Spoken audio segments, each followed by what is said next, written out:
What's next? Here's the next steps on how to submit an offer on a home. So you can't just send an intent to purchase and see what the seller says. You have to submit an offer in writing with your signature, pre-approval letter, and terms. I don't like using the word contract because you're not under contract until your offer has been accepted. Now let's talk about what it takes to submit an offer. So you found a house that you like that you actually could consider calling home. It's time to submit your offer for purchase.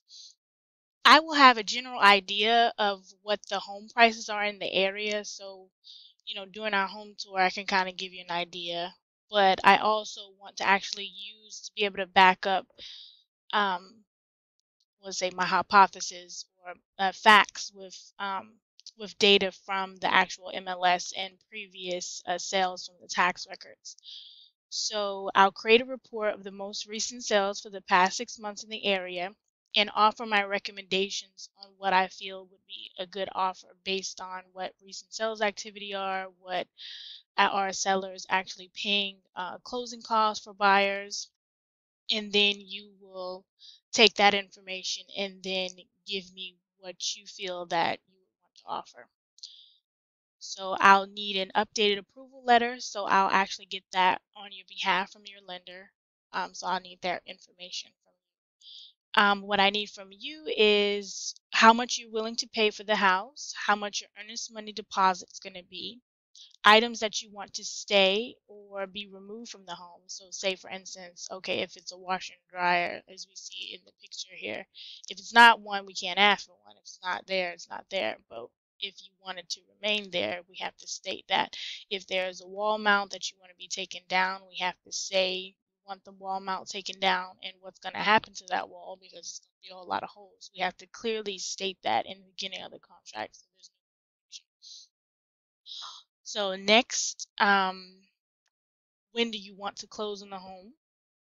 And your home address, because I'll need that for homeowners association documents, delivery, and other things, and condo documents. I would recommend that you close middle of the week because you'll have more flexibility on your closing time. Fridays are typically very busy because everyone likes to close at the end of the week and the title companies are stressed out. I just want to eliminate, stress for you. I don't want you to have to wait because, either somebody's closing was delayed and then that pushes you off your schedule. So middle of the week. It's not saying don't close on a Friday or Monday. That's just what I would recommend. So after I receive all the information that you send me, I'll create an offer and send you the offer for your review in electronic signatures. Make sure I got everything right before you sign. If it's any changes, I'll make changes. And then we submit the offer. So this is the typical offer process for regular offers, but what if you have a multiple offer situation, which is likely in this market? So I would recommend that you submit your highest and best offer on a multiple offer situation. So what that means is, okay, if you said, if the property was listed at 300,000 and you offered 300,000, but you asked for all the closing costs at 3%.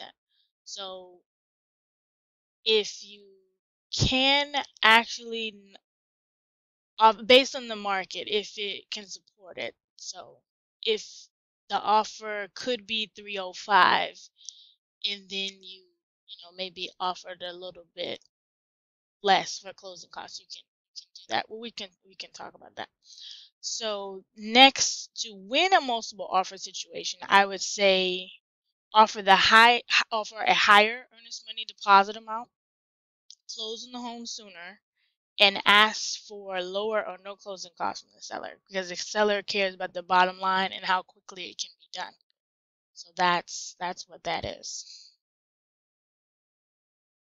So offer submission. So after the electronic signatures have been received, I'll send your offer to the listing agent and they will present it to the seller. The listing agent will then confirm receipt of the offer and then we wait for a response from the seller. The offer can be accepted, counter-offered, or rejected. If the offer is accepted, that means no changes were made to your original offer, which is great. So everything you asked for, they gave you. That happens, not all the time, but it does. If the offer has been countered, that means that there is one or several changes made from the original offer. You can accept the counter as is and then be under contract.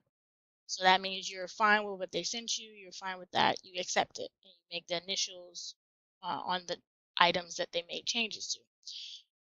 Or you can accept some of the changes and counter on other things, and that would be you're sending them a counter offer to their counter that they sent you. And then we have to basically go through the process again. Not really again, but if they accept yours back and forth, they may counter again and either accept.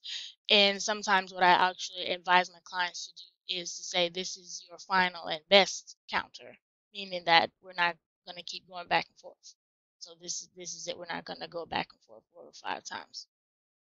So if the offer is rejected, that means the seller did not like your terms at all, and they have the right to accept. Even if you offer list price, they can say no. They might not like your lender. It's whatever reason, they have the right to accept or reject an offer. You can either submit another offer on that house if you really want it, or move on to another house. It just really depends. So to let you know, you'll be blind carbon copy on all correspondence, so you don't have to guess or ask me if I submitted something on your behalf. I like transparency, so you know what's going on in a transaction. So congratulations, you have learned how to submit an offer. That's the easy part.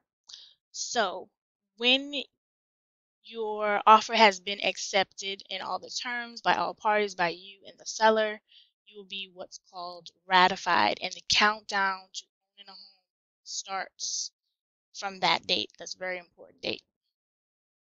So in questions, I hope you enjoyed this video. Let me know if you have any additional questions or feedback. Thanks for watching.